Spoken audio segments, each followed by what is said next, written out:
Welcome to the John and Heidi Show podcast. John and Heidi. Here's John and Heidi. Thank you so much for listening to the John and Heidi Show on a Wednesday. Hey, baby, how you doing? I'm fantastic. How are you? I'm doing well. I'm excited. We've got a guest coming up later in the program. Her name is Connie Diekman. She's with GMOAnswers.com. And for those of you that don't know what GMOs are, you're going to get the answers later in the program. So, see what I did there? I see what you did there. That was so clever. Thank you. Thank you very much. All Americans owe a debt to Native Americans. Did you know that? For their contributions to American culture. Here's some things that I was just reading in the story, like squash, which, you know, that's not something that I'm a big fan of. Never had it, so it might be delicious. I've just never had it. How about corn? Ooh. I love corn. Yeah, I think that would change our way of life if we didn't have corn. Chili peppers, all of those things came from Native Americans. Did you know that? So other countries didn't have corn at all before they came here? No, that was a thing that we got here, and they introduced us to that. It was called maize. Amazing. It is amazing. I see what you did there.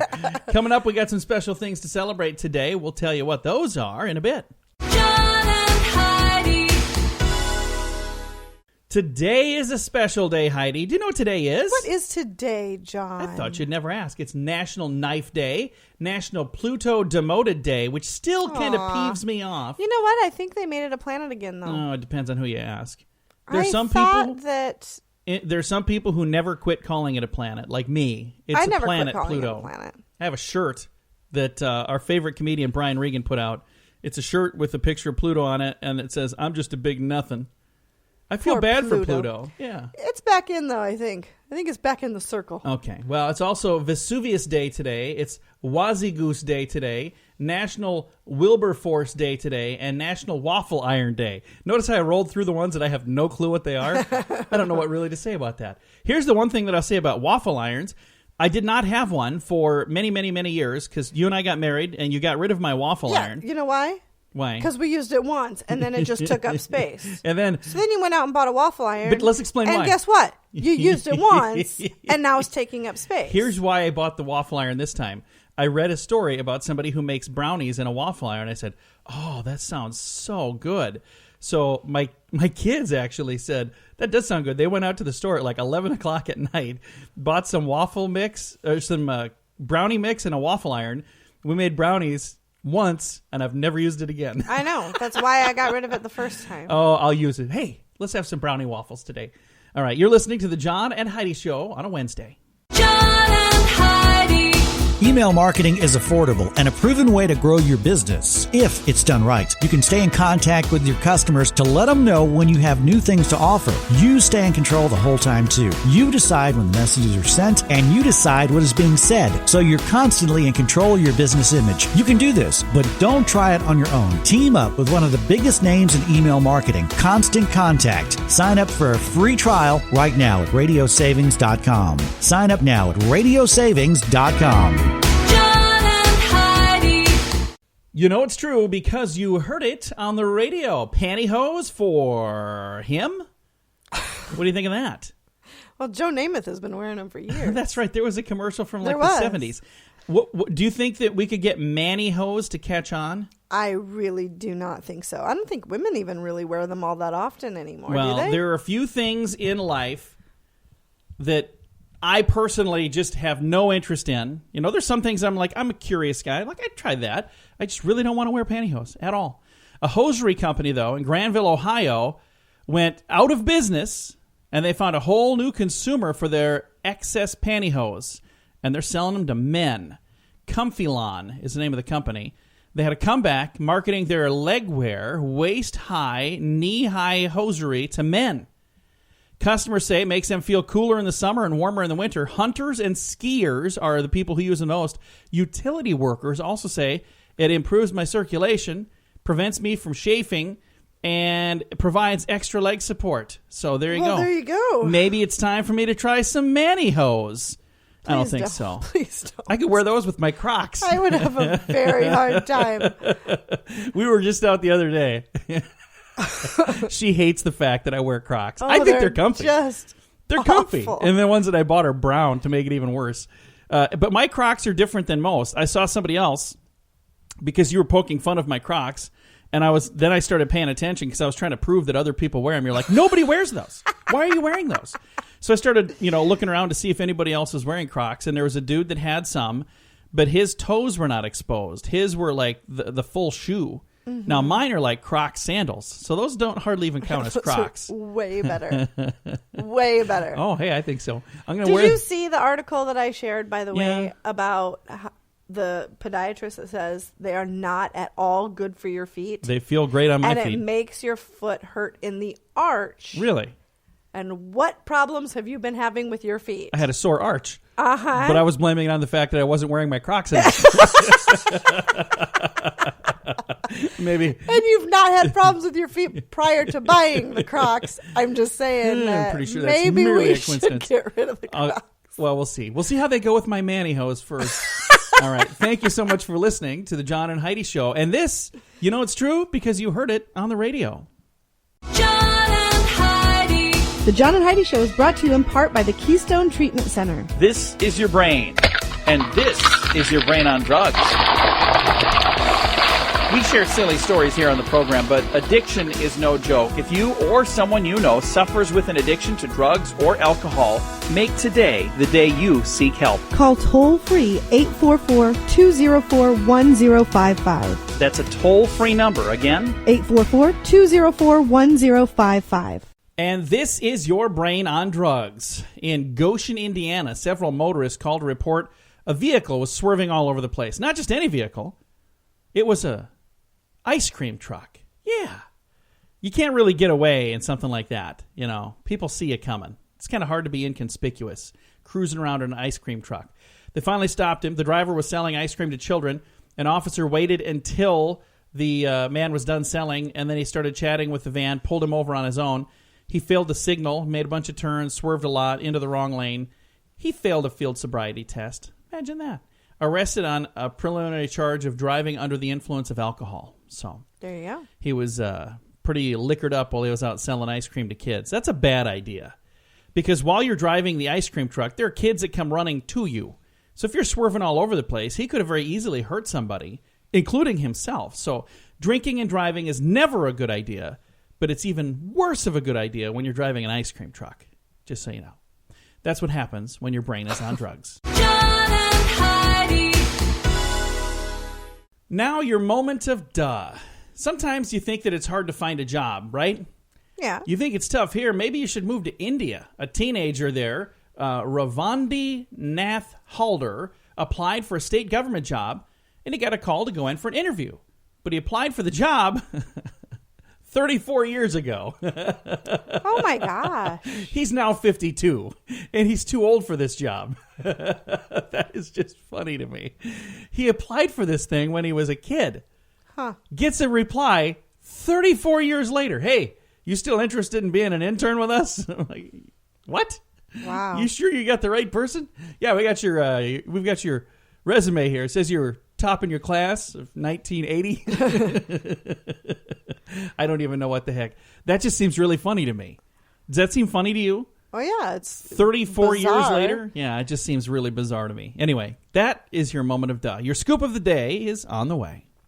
The Scoop of the Day is brought to you by Wells Blue Bunny. If you want delicious ice cream, be sure to look for the Blue Bunny. Sure to have your favorite flavors. Learn more at bluebunny.com.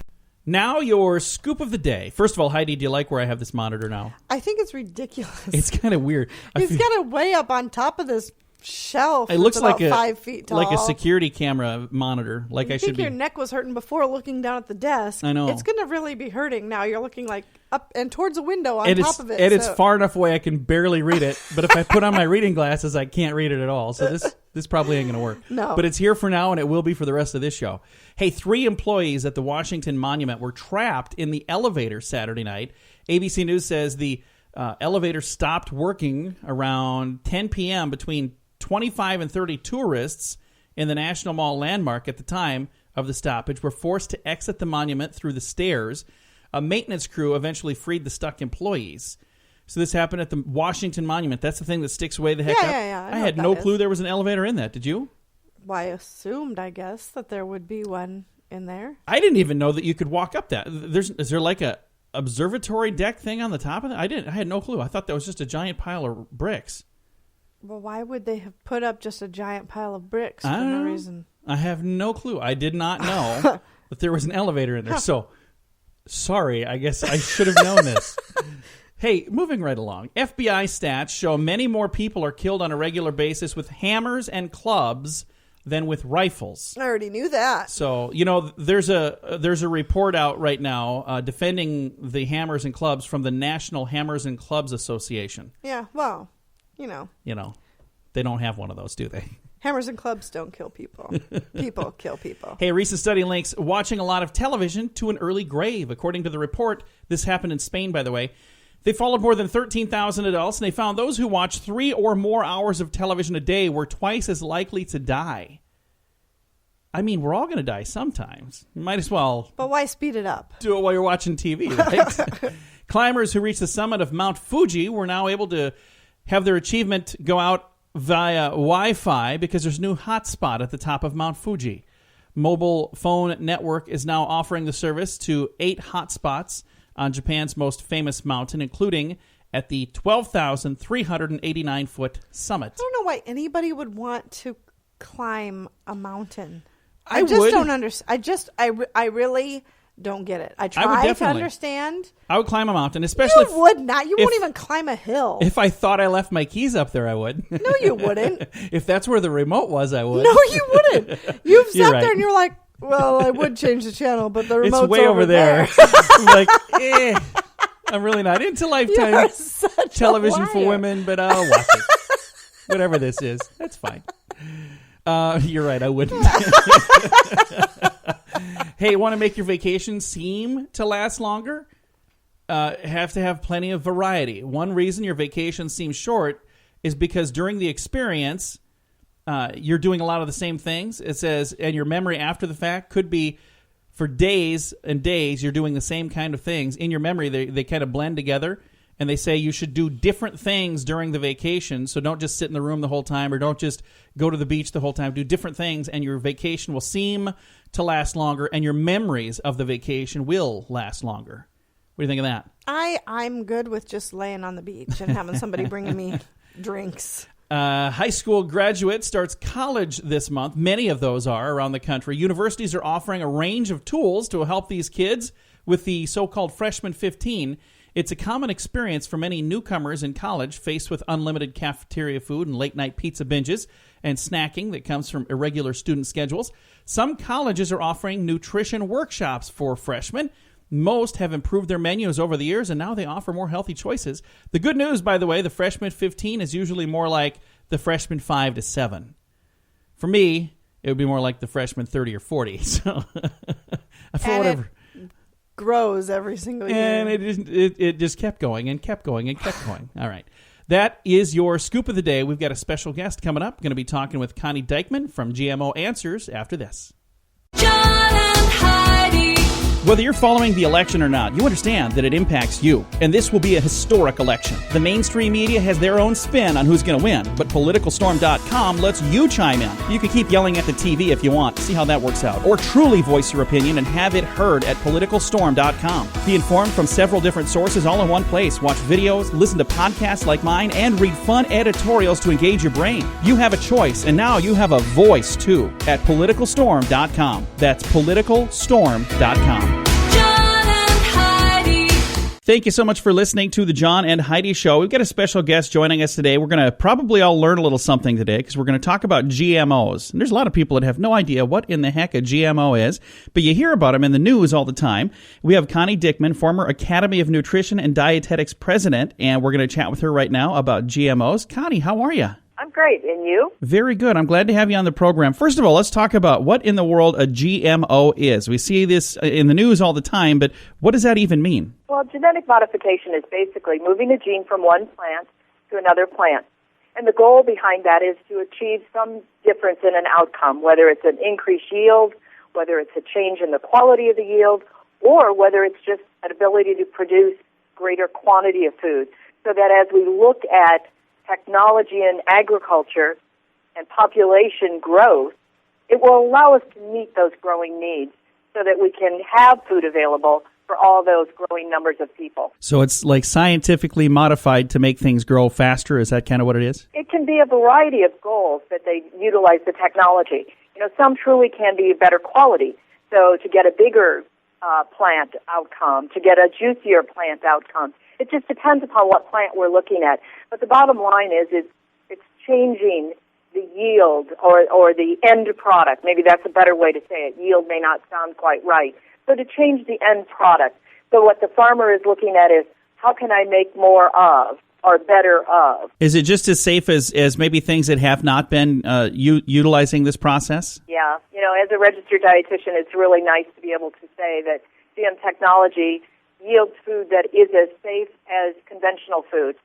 But it's also great to be able to say that just recently, the National Academies of Science did a very big study looking at the science, really going through the body of evidence. And their conclusion came to that these foods are safe and they are not associated with any disease risk, obesity, or allergies. So they're a huge plus as we look at food and agriculture going forward. Now, GMOs have been around for quite some time, a couple of decades, but there's a new labeling process that's coming out right now, and we're going to start seeing GMO labeling on food packaging. Why is that such a big conversation right now? Where did that come from? Consumers are interested. Consumers want to learn. They want to know. A lot of confusion, but what we're looking at is providing information so that people can make those better answers or make those better choices, And another way to look at that is to send people to a great online resource, gemoanswers.com. There you'll find more information on the topic, but you'll also be able to ask questions, and you get your answers from volunteer experts like myself, farmers, scientists. So it's a good resource for the consumer who wants to make the best food choices for their family. And again, the website, gemoanswers.com.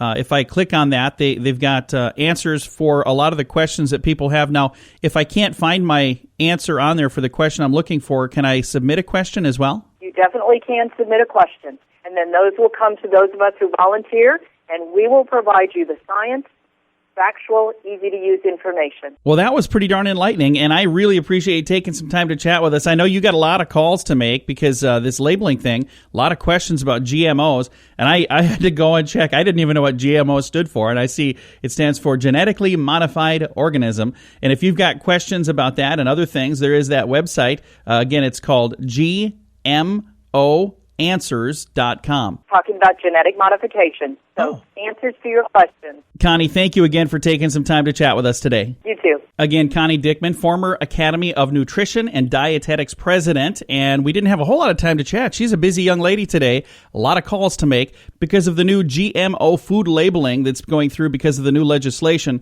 and that's going to be coming to store shelves near you real soon. So if you do have questions about GMOs and you'd like to know more, I'll give you that website again. It's gemoanswers.com. Thank you so much for listening to the John and Heidi Show on a Wednesday. John and Heidi.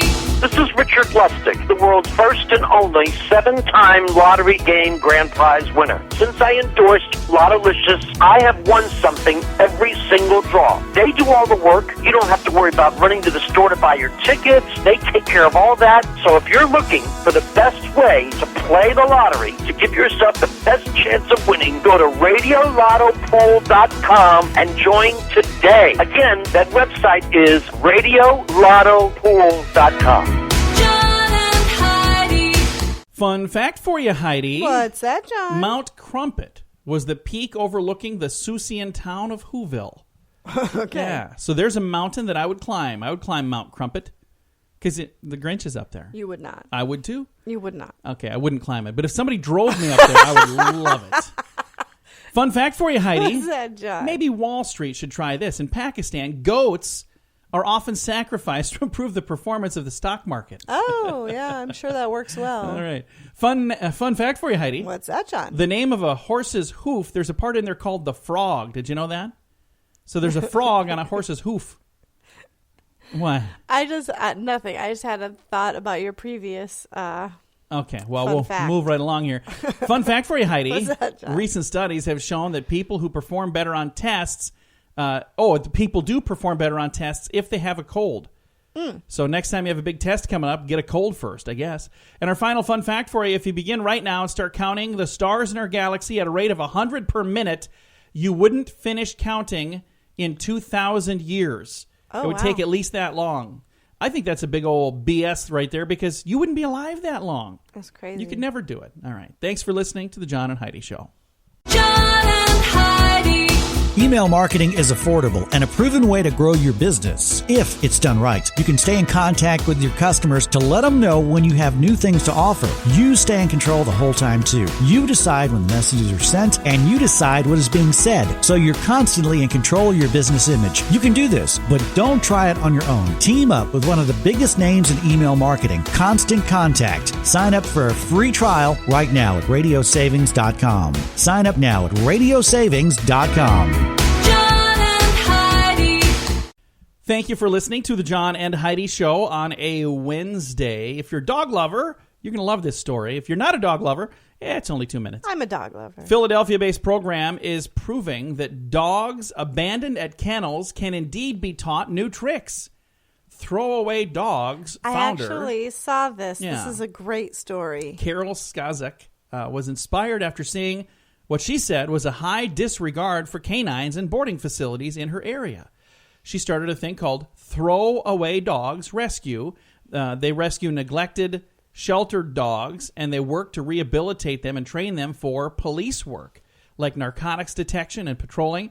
Since beginning her work, 9 out of 12 dogs that she has rescued are now serving in police departments across the country. I think that's fantastic. I think it's really cool. I could have saved that for our good news for the day. Yeah, I love that story. It I is a was very reading good that story. The But other day. for those of you who missed that, at the end of the program, I always have some good news. This could have been it. But the good news is I'm going to post this online as well. Well, I already did. At Facebook.com/John and Heidi Show. There's never a shortage of good news if you look hard enough. I always find something every day. And I always try to share that online because, you know, there are days that you just have a bad day, right? Yes. There's a lot of negative stuff going on out there. Oh, yeah. Seems like more now than ever before. There's always something negative to talk about, and that gets shared all the time online. So I thought, hey, let's start posting some positive things. So if you feel like sharing something, maybe you share the positive stuff and see if we can kind of start this massive movement of happiness all over social media. I love that. You know what? I don't know if you notice on my page that I post fewer political things now than I did. Yeah, you've done good. I've cut way back, and Yeah. I post the inappropriate, hilarious things Yeah. instead. Which you shouldn't do. Because I think people would rather see the funny things than That stuff the is not depressing posted- political garbage that's out there. That is not posted on our John and Heidi page, by the way. If you want to see the cool stuff No, I you don't. post, You don't wanna do You that. can become my friend on Facebook. Trust me. She loses more friends than she gains almost on a daily basis. We should actually do a Heidi friend counter. That'd be funny. We should. All right. Thanks That'd for be listening. hilarious. Today, Heidi's friend count is... On the John and Heidi page, always positive stuff. Facebook.com/John and Heidi Show.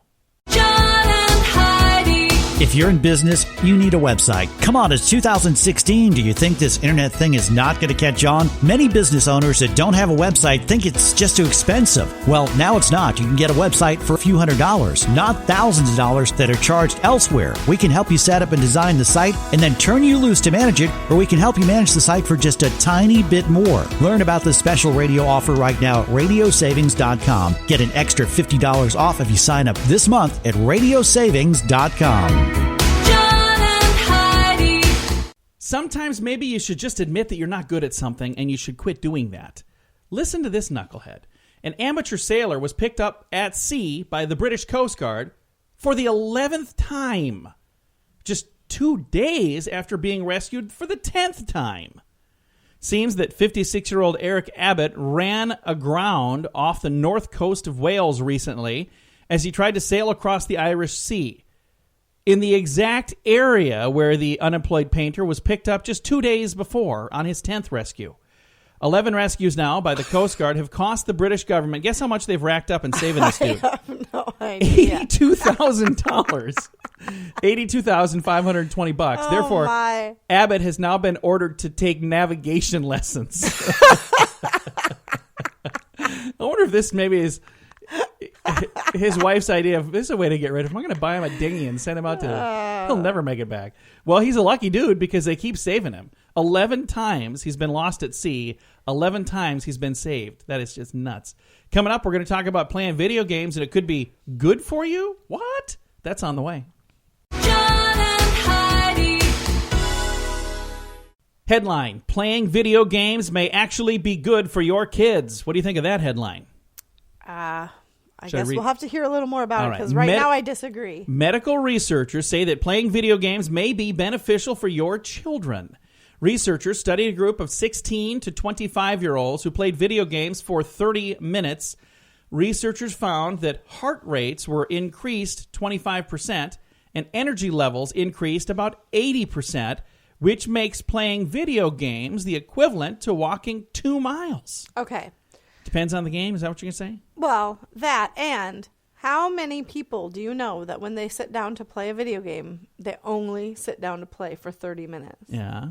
So you're saying they're getting even more than 2 miles walking in. I'm sorry. I completely disagree with that. I know people For that 2 or 3 play hours. for freaking days. They'll pause it to go to the bathroom and grab some food and then come right back in front of the TV again. So what'd you do this weekend? No, They don't even shower. It's like, really? I think it's because of video games that Axe body spray has such a strong market. Probably. I think there is some sort of correlation there. All right. We won't bring up how much you play Candy Crush because that would be just wrong of me. What I don't level do are it you for on? days. What level are you on? No, what? 1,623. See? But I only do that when I'm sitting here at my computer being bored by the stuff that you're saying. So So that's how bored she's been. All right. Thanks for listening to the John and Heidi Show. John and Heidi. Whether you're following the election or not, you understand that it impacts you. And this will be a historic election. The mainstream media has their own spin on who's going to win, but PoliticalStorm.com lets you chime in. You can keep yelling at the TV if you want, see how that works out. Or truly voice your opinion and have it heard at PoliticalStorm.com. Be informed from several different sources all in one place. Watch videos, listen to podcasts like mine, and read fun editorials to engage your brain. You have a choice, and now you have a voice too at PoliticalStorm.com. That's PoliticalStorm.com. John and Heidi. Ian MacKay is traveling 300 miles to push for more accessible nature trails. Here's what makes his journey unique, though. Ian is a quadriplegic. He's making the journey by powered wheelchair. This outdoor enthusiast embarked on a 10-day journey on August the 13th. He's traveling Victoria, British Columbia, from there to Portland, Oregon. As he puts it, he's rolling across Washington to bring awareness to the need for accessible trails and bike paths. He's dubbed the journey Ian's Ride. I have a link to this on our Facebook page if you want to check it out and see how you can get involved. 300 miles he's going on his motorized wheelchair. is somebody going with him? I have no clue. I guess you could read the story and get all the details. I think there's a whole entourage that's going with him, though. But what he's wanting is kind of an interesting concept. We talked about mountain climbing. This is our third time today because this isn't really mountain climbing, but he's talking about nature trails. And he's saying it would be really nice if they could make the nature trails a little more accessible for people in powered wheelchairs. Now, there are nature enthusiasts who get real wound up about that. And they're saying, hey, it's nature. We're not going to pave it. That's just the way it is. And there's other people going, I can certainly see what they're saying because that would be nice for them to be able to enjoy it too. Well, I can understand that, but who's going to pay for that? You know have how no much idea. that would cost? I think it would be pretty spendy. Maybe they could just level that off. You make one trail and pave it, and then they say, well, I wanted to go that way because that way looks really interesting. Then you have to pave that. Next thing you know, you've got to knock down giant mountain full of concrete. Yeah, it's just really, it's not possible. Well, here's the thing. He's working on a plan, and it sounds like they have a plan. If you want to know all the details, I have a link at facebook.com/John and Heidi Show. But again, I just thought it sounded like a fascinating concept. And again, he's cruising 300 miles to get some attention for this, and he's doing that all in his powered wheelchair. So interesting stuff. We've got some good news coming your way. Thanks for listening to the John and Heidi Show. John and Heidi. This portion of the John and Heidi Show is brought to you by the John and Heidi Show. That sounds kind of funny, but it's true. Go to your local radio station and ask them to start carrying the John and Heidi Show. Here's the best part. They can carry the show for free. They play a couple commercials, but it doesn't cost them anything every month. So if you know a radio station that could use a little bit of help, send them our way. Send them to johnandheidishow.com. Again, johnandheidishow.com. We would love to do a radio program in your community. Then you could listen to the podcast and listen to us on the radio. John and Heidi. We always try to wrap this program up with some good news, and I think this is really, really good news. This is a program that I'm actually familiar with. It's called Celebrate Recovery. It's celebrating an anniversary. It's the ministry that hosts regular meetings at 29,000 churches around the nation. I know one that happens in this area, and it's such a great program. And I know a man whose life was saved because of this. He told the story at our church one time. He talked about how he literally loaded up a bunch of guns. He was going to go kill a judge and then kill himself. And he somehow ended up at this church parking lot. He had been invited to this Celebrate Recovery. He went in. He ended up becoming a Christian and is now one of the coolest people you'd ever meet in your life. Super nice guy. But, had a very dark chapter in his life where he was going to end it all. And because of this group, Celebrate Recovery, he's now doing very well, no longer involved in all of the dark things of his past.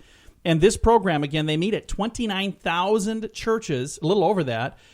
They've trained more than 100,000 pastors in recovering process, and there's 25-year anniversary this month. They're celebrating 25 years. Isn't that cool? That's very cool. It was founded by a guy named John Baker, and if that name doesn't sound familiar, this one might. Rick Warren. He's known for several awesome books that I've read, and he's got some really good ones out there. So there's a bunch of them, but 40 Days of Purpose is one. A Purpose-Driven Life is another. There's a lot of good ones. Anyway, he's from Saddleback Church out in California, and he went through this program. John Baker did. He went through the program of becoming sober and thought, you know what, this is really a cool thing. He had done it through Alcoholics Anonymous, which is another awesome program, by the way. But he said, I think we should have a program like this through our church, and they created this thing called Celebrate Recovery, and it's been absolutely awesome to see that. And whether you're involved in that or Alcoholics Anonymous, if you're an addict and you're helping yourself through this, hats off to you. I mean, I am proud of you. I'm absolutely proud of you. If you'd like to know more, there is a link on our page with all the details about this story at facebook.com/John and Heidi Show. Time to say goodbye, Heidi. Goodbye, Heidi. Goodbye, everybody. Thanks for listening to the John and Heidi Show on a Wednesday.